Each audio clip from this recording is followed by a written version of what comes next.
pessoal, propõe que a gente fale, agora sim, das fraudes indesculpáveis, criminosas do INSS, até porque o relatório de investigação da Polícia Federal, que baseou a prisão do ex-presidente do INSS, Alessandro Stefanuto, apontou que o próprio recebia R$250 mil mensais em propina no esquema que descontou bilhões dos nossos aposentados e pensionistas, dos nossos idosos. Não fica pior do que isso, né, David? Quais são os detalhes? De acordo com as investigações conduzidas pela Polícia Federal, o Stefanuto ele recebia, por meio de empresas, um salário mensal de R$250 mil e era promovida, então, essa lavagem de dinheiro. Até pizzaria tinha envolvida no esquema. O relatório da Polícia Federal, ele é muito extenso, mas traz diferentes evidências ali que comprovam que realmente o Stefanuto, pelo menos as investigações conduzidas pela PF, apontam justamente isso, que ele recebia, então, esses recursos para ajudar nesse esquema. E ele era uma peça-chave para que os descontos regulares de aposentados e pensionistas pudessem, de fato, funcionar. E para isso, ele estava envolvido, porque há mesmo conversas trocadas por meio do WhatsApp, com falas em códigos e tudo mais, que a Polícia Federal conseguiu identificar que ele sabia do esquema e cooperava para que esses desvios irregulares fossem realizados. Agora, essas primeiras prisões, né, João Belucci, ainda está envolvendo os envolvidos ali mais para o início do esquema, que, de acordo com as apurações, começou em 2019 a 2024, até a casa começar a cair. Imagina com os próximos envolvidos na sequência desse rastro de destruição, mais para os anos mais próximos a nós, 24, 23. Realmente, que os montantes foram muito maiores, né? A tendência é que parece que a gente só está começando. Aí que mora o perigo. Perfeito, me parece que está só começando, Marinho, e pelo que eu já entendi do relator, enfim, do pessoal ali que está coordenando a CPMI, eles já contam, inclusive, que essa CPMI deve prorrogar até próximo ali ao início das campanhas eleitorais, ou mesmo de quando os partidos têm que definir os seus candidatos, e isso tende a mexer ainda mais.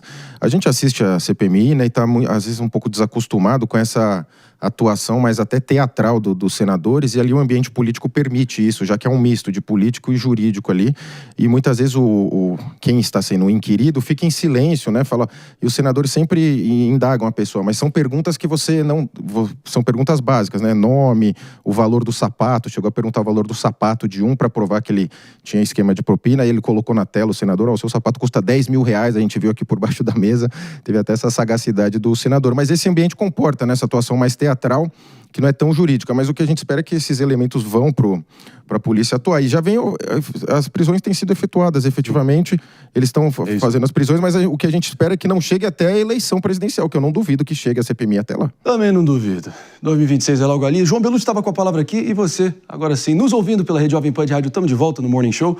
Tema da vez, pessoal, até porque as investigações da CPMI das fraudes do INSS revelando uma verdadeira teia gigantesca de corrupção. O presidente do INSS, Alessandro Stefanuto, rodou R$1/4 milhão ali de propina no bolso dele, nos envolvidos. Agora, de acordo com a investigação, como eu disse, de 2019 a 2024 foi quando todo o esquema criminoso bilionário aconteceu, algo em torno no montante de R$6,3 bilhões, essa é a estimativa.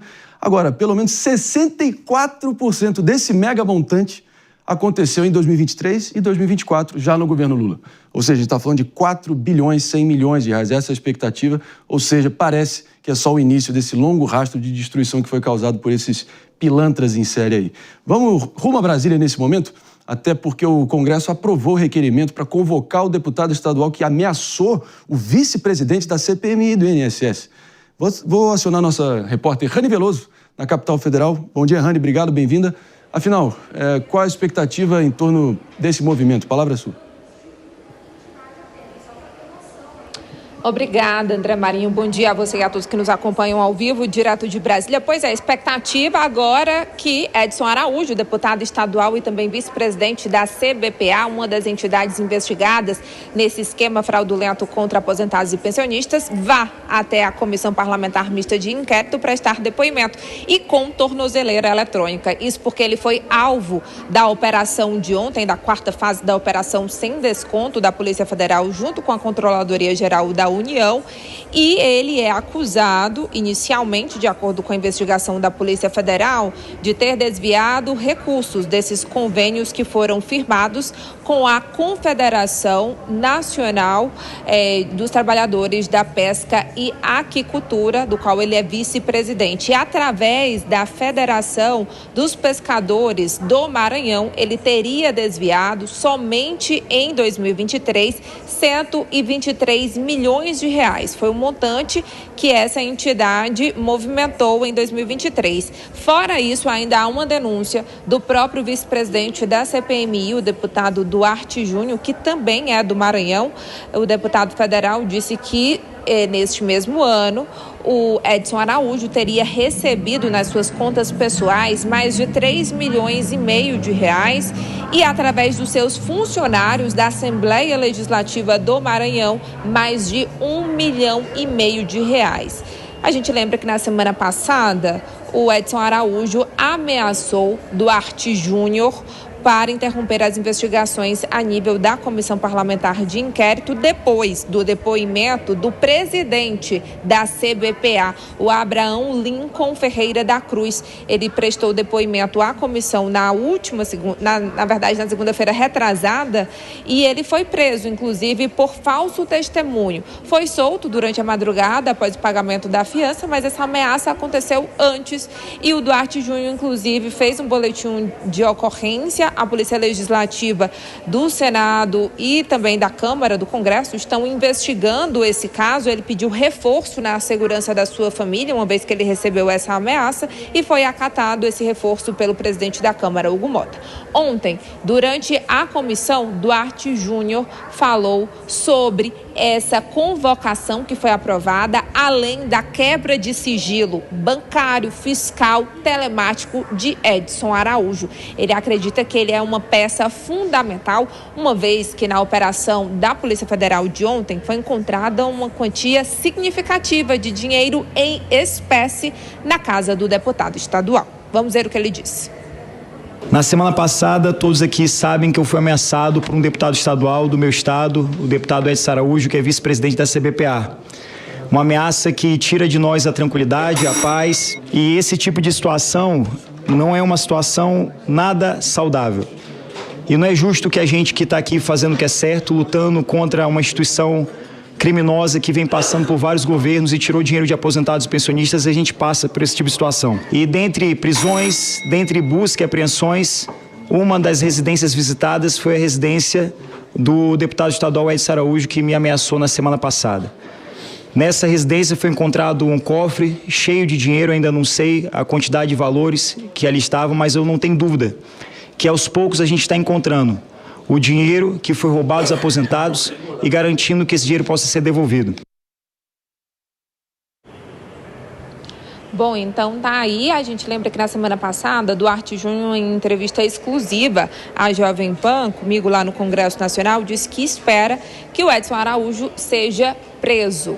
Ele também ressaltou que chama atenção o fato do Maranhão ser o estado com maior número de beneficiários do seguro defeso, que é um seguro pago a pescadores, apesar de não ter a maior bacia hidrográfica do país. Só para vocês terem noção, no mês passado, o Ministério responsável por isso, que é da Agricultura, da Pesca e Aquicultura, na verdade, retirou mais de 100 mil beneficiários do seguro defeso do Maranhão, com supostas irregularidades em torno desses beneficiários. Bom, a CPMI também apresentou ontem e aprovou mais 2 pedidos de prisões preventiva, dessa vez contra Igor Dias Delecrode, que prestou depoimento na segunda-feira passada, esse sim na segunda-feira dessa semana.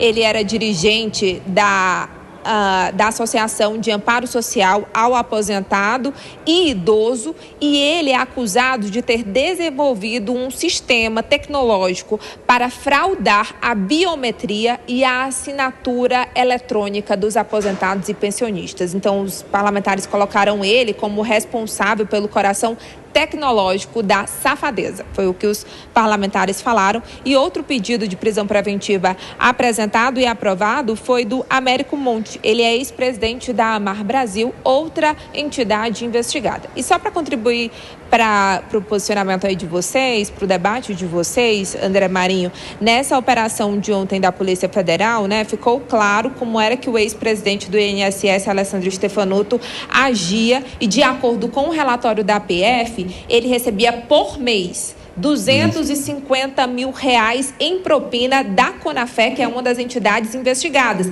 E ele já recebia propina antes, quando ele era procurador do INSS, uma vez que ele é servidor de carreira. Ele recebia entre 50 a 100 mil reais, mesmo nos governos anteriores, e a expectativa é que a Polícia Federal, né, conclua essas investigações e aponte que, de fato, nesse relatório inicial que eles apresentaram, entre 2017 e 2023, somente a Conafé movimentou mais de 640 milhões de reais. Inacreditável. O operador do coração tecnológico da safadeza, acho que foi pelo menos a melhor alcunha que eu ouvi até agora, mas que caiam um por um. É inacreditável o grau da safadeza, por que não, de cada um desses envolvidos. Obrigado, Rani Veloso, pelo panorama completo, como sempre. Bom trabalho por aí. David de Tasso, seu destaque. Na verdade, assim, Marinho, é um absurdo que a gente vê, e as evidências apresentadas, né, apesar da defesa dos envolvidos ali alegar que realmente eles não participaram, que não existem provas contundentes, a Polícia Federal tem trazido cada vez mais elementos, e até a CPMI também, dessa vez, tem surpreendido em relação à efetividade, porque apesar de algumas narrativas que são geradas em formato político, né, que infelizmente ainda tem, mas tem sim tido alguns episódios que a gente vê como uma esperança de que eles vão conseguir ter uma efetividade em relação a essa CPMI. Agora, traz aqui para a nossa audiência, por favor, também um episódio envolvendo um dos advogados, né, que estava sendo ouvido na CPMI, e teve um momento ali que ele foi informado por um deputado. O que aconteceu? Na verdade, ele estava depondo, só que ele foi informado que o pai foi preso. Isso se trata do advogado Eric Fidelis, né? Porque existe ali uma evidência de que o Eric, por meio do escritório dele, estava lavando o dinheiro do pai, que é servidor público. A gente até separou esse trecho para que você possa acompanhar. Eu quero lamentar e lhe informar. O seu pai acaba de ser preso. Nós o convidamos, o convocamos aqui 2 vezes. Seu André Fidelis mandou o atestado dizendo que estava internado. Fugiu dessa CPMI. Se ele tivesse vindo prestar esclarecimento, talvez não fosse preso. Mas hoje foi preso. E isso, para ele, significa, senhor Eric Fidelis, que a jornada de cadeia vai ser muito longa. O que pode interromper esse percurso e contar com a ajuda da CPMI é a sua ajuda como depoente esclarecendo os fatos. E o seu André Fidelis está hoje na cadeia porque muito do que foi imputado a ele passa pelo senhor. Eu como filho e o senhor como filho, eu preferi entregar a minha cabeça ao do meu pai, que hoje está no céu. Então, acho que é uma obrigação de filho. Eu fico me perguntando quão distorcida tem que estar a régua moral de alguém para trocar a própria dignidade em troca de dinheiro sujo dessa forma, mas, pelo andar da carruagem, talvez aí esse momento de puro constrangimento que a gente acabou de ver vai provar que filho de peixinho, peixinho é, dado que, enfim, parece que os dois estão envolvidos até o talo. De qualquer